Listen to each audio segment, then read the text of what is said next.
Hello friends, मैं हूं आपके सामने गौरव मिगलानी।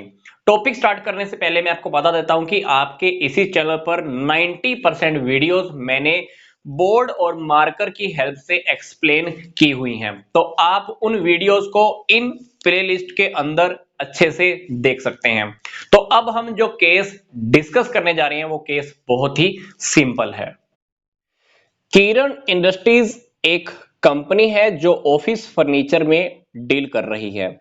कंपनी अपनी ग्रोथ के लिए मार्केट में शेयर को इंक्रीज करने के लिए अपने ऑपरेशन में कुछ विविधता लाना चाहती है। विविधता लाने का मतलब है कि कंपनी चाहती है कि मैं ऑफिस फर्नीचर का काम तो कर ही रही हूं, इसी तरह से मैं कोई और काम भी स्टार्ट कर दूं। तो ये प्रोजेक्ट बहुत इंपॉर्टेंट था।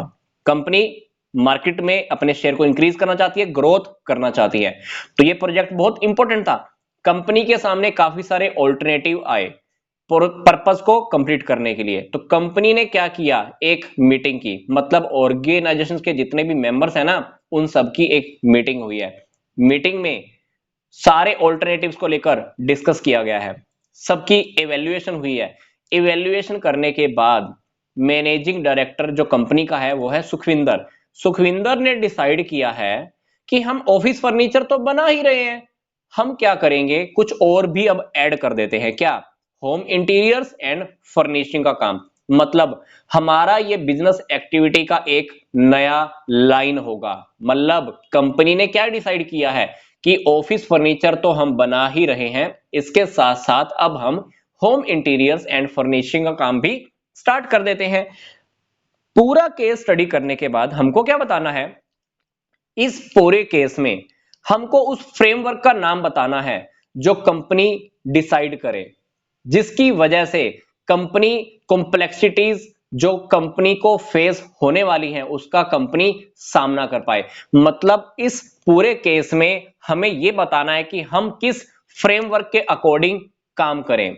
जो फ्रेमवर्क हमको पता लगेगा उसके बारे में हमें एक रीजन भी देना है कि हम जो आंसर दे रहे हैं वो किस रीजन से दे रहे हैं।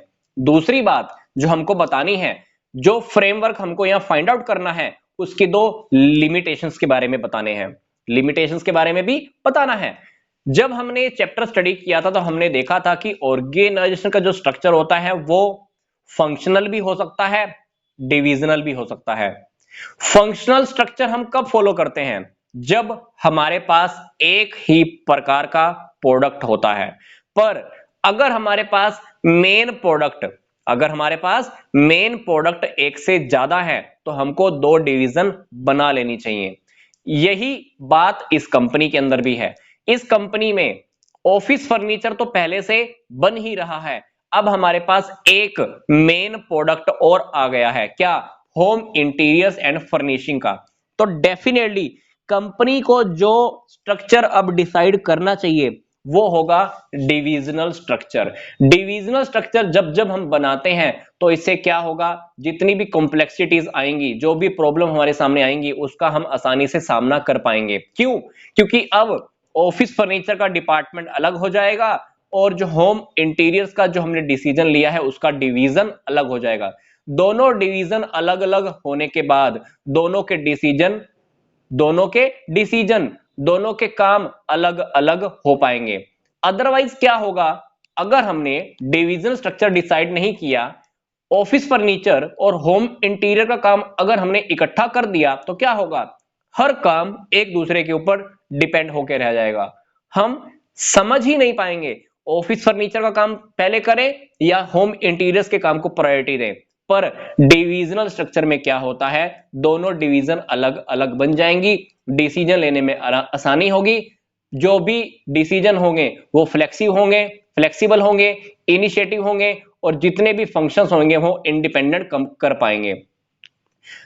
बात आती है लिमिटेशन की।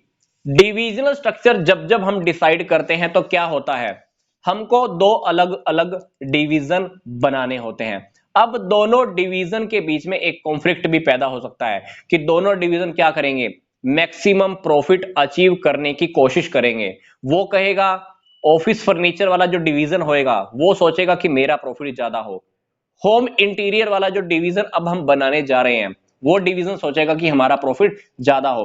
तो कहीं ना कहीं रिसोर्सेज को लेकर लड़ाई हो सकती है, कॉन्फ्लिक्ट पैदा हो सकता है, क्योंकि कंपनी तो एक ही है, डिवीजन दो बनने वाली है। तो दोनों डिवीजन के जो हेड होंगे उनके बीच में लड़ाई पैदा हो सकती है, क्योंकि वो कहेगा कि मुझे रिसोर्सेज ज्यादा मिले, जो दूसरे डिवीजन का जो हेड होगा वो कहेगा कि मुझे रिसोर्सेज ज्यादा मिले।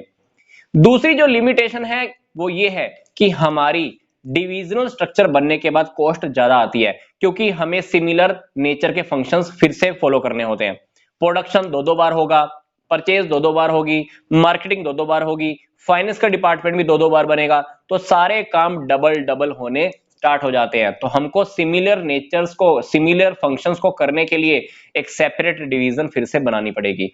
तो डेफिनेटली कंपनी को जो इस क्वेश्चन की केस के बिहाफ पर जो स्ट्रक्चर डिसाइड करना चाहिए वो डिविजनल स्ट्रक्चर डिसाइड करना चाहिए। फिर हमने क्या डिस्कस किया, डिविजनल स्ट्रक्चर की क्या लिमिटेशन है। अगर आप ये स्टडी करना चाहते हो कि फंक्शनल स्ट्रक्चर और डिविजनल स्ट्रक्चर के बीच में डिफरेंस क्या है, तो मैंने दोनों के बीच में डिफरेंस का टॉपिक आपको इसी वीडियो के डिस्क्रिप्शन बॉक्स में भी दिया है। वीडियो ओवर करने से पहले मैं आपको बता देता हूं कि इस वीडियो के डिस्क्रिप्शन बॉक्स में कुछ और इंपॉर्टेंट लिंक्स भी दिए हुए हैं, आप उन्हें भी स्टडी कर सकते हैं। तो यहां तक का वीडियो देखने के लिए आपका धन्यवाद।